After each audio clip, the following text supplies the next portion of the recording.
అసలు తుఫాన్ ఎలా వస్తుందో తెలుసా?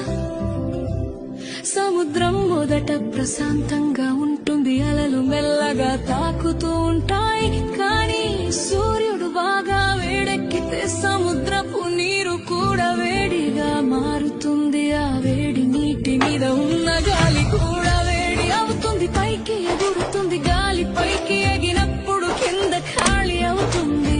అప్పుడు చుట్టుపక్కల చల్లని గాలి ఖాళీ నింపడానికి వస్తుంది. ఇలా గాలి ఎగరడం దిగడం మొదలవుతుంది. అలా తిరుగుతూ తిరుగుతూ ఒక పెద్ద చక్రంలా మారుతుంది.